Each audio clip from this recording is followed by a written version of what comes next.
C'est Dieu qui a choisi le nom. Mais c'est dans la Bible, Genèse chapitre 16. Dans la Bible en plus. C'est dans la Bible, Genèse chapitre 16, à partir du verset 10. Est-ce que Dieu peut-il choisir un nom? Pendant ce temps, les hommes de Dieu fouillaient la Bible là parce que le docteur nous fait peur. Un nom théophore pour un enfant bâtard? Et quand vous dites d'Agar qu'elle était une concubine d'Abraham, parce que même dernièrement, on la rabaisse à ce point. J'ai entendu notre frère Mbota débattre avec un pasteur de l'église primitive, mais qui n'a pas été aussi à la hauteur par rapport aux questions, à la question liée à la polygamie. Il a dit, bon voilà, Abraham n'a eu qu'une seule femme, Jacob n'a eu qu'une seule femme, Rachel, toutes les autres n'étaient pas ses femmes. Mais quand vous dites ça, vous oubliez que Jésus est sorti de la descendance de Léa, pas de Rachel. Il est sorti de la descendance de Léa, qui est une femme que Jacob n'aimait pas au départ.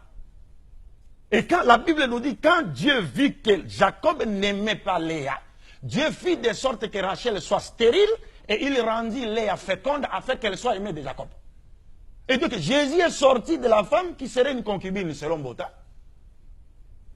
Il est sorti d'une femme qui serait une concubine et une femme que Jacob n'aimait pas. Si vous comprenez ça, tout cela ça commence à nous faire mal à la tête, mais on s'efforce de comprendre. Et tout cela, c'est parce que les gens cherchent. C'est comme aujourd'hui, nous avons un problème sérieux dans nos pays, que ce soit en République du Congo ici, que ce soit en RDC. Aujourd'hui, nous savons que la pyramide démographique est en faveur du taux de la femme. Les femmes sont plus nombreuses que les hommes. Quand vous rentrez même dans les églises, les femmes sont plus nombreuses que les hommes. Mais maintenant, si un homme prenait une seule femme, où iront les restes des femmes? Elles vont traîner dans les rues. Mais c'est ça. C'est-à-dire, on est en train. Ces gens-là sont en train de fabriquer, n'est-ce pas, des prostituées dans le pays. C'est clair. Parce que l'islam nous dit... Sur ce point-là, on est d'accord avec vous. Oui, je termine avec ce point. L'islam nous dit, toute société qui bannit la polygamie au détriment de la monogamie n'est pas la polygamie n'est pas une obligation. C'est une seconde forme de mariage, mais ce n'est pas obligatoire. Il y a des gens, des musulmans qui ont une seule femme.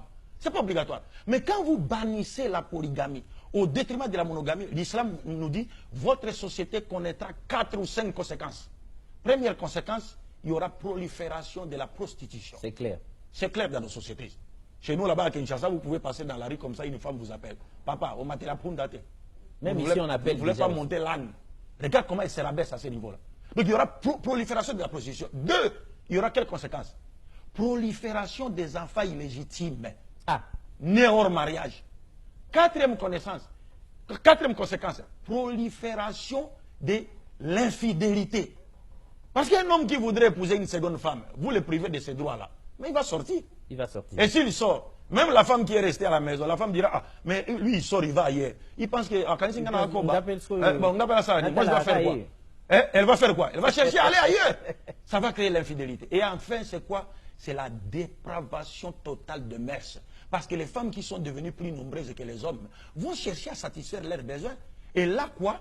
Vous les condamnez à devenir, à se livrer en dessert et en amis gueule à des hommes mariés ou non mariés. Et c'est ce que nous constatons. C'est ce que nous constatons. Mais maintenant, si on posait la question par rapport au taux de la femme aujourd'hui, le christianisme propose quelle solution? Il n'y a pas de solution. Il n'y a pas de solution.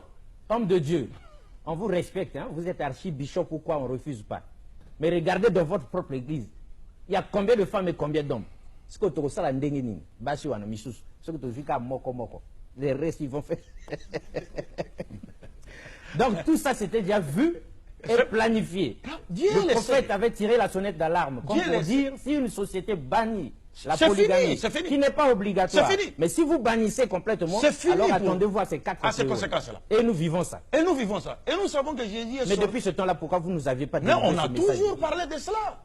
Et nous disons que Jésus lui-même... Mais les hommes de Dieu doivent changer. Nous, on peut avoir 3, 4, 5 sœurs en plus. Ça fait quoi? Oui. Monsieur Bongo, Jésus-Christ lui-même, que la paix de Dieu soit sur lui, est sorti de la descendance d'un homme polygame. Jacob a épousé 4 femmes. Oui, il a épousé la grande sœur de sa femme Rachel, la servante de la grande, la servante de la petite. Les 12 tribus d'Israël sont sorties de ces 4 femmes. Mais on ne nous a pas dit ça à l'église. Mais on ne peut pas vous dire cela. On a dit seulement les 12 tribus. Non, parce que celui qui nous... Mais c'est sorti d'où? Mais celui qui nous impose de la monogamie obligatoirement, c'est quoi? Ce sont les autres, les Européens et les autres. Parce qu'aujourd'hui en Europe, si vous prenez une seconde femme, on va vous arrêter. Évidemment. Mais si vous prenez des hommes comme vous, qui portent des barbes comme vous vivez avec dans l'homosexualité, on vous applaudit. Ah là, on vous acclame. Mais quand vous prenez une femme naturelle, non, c'est fini, monsieur. Ah non, vous devez quitter. Est-ce que vous comprenez? C'est cela le problème. Donc nous disons dépravation des mœurs. Dépravation totale des mœurs. Au niveau mondial. Au niveau mondial, dépravation totale des mœurs. Oui, mais pour revenir sur nous. Pour revenir sur le sujet. Pourquoi on ne laisse pas les gens sur leur faim? On est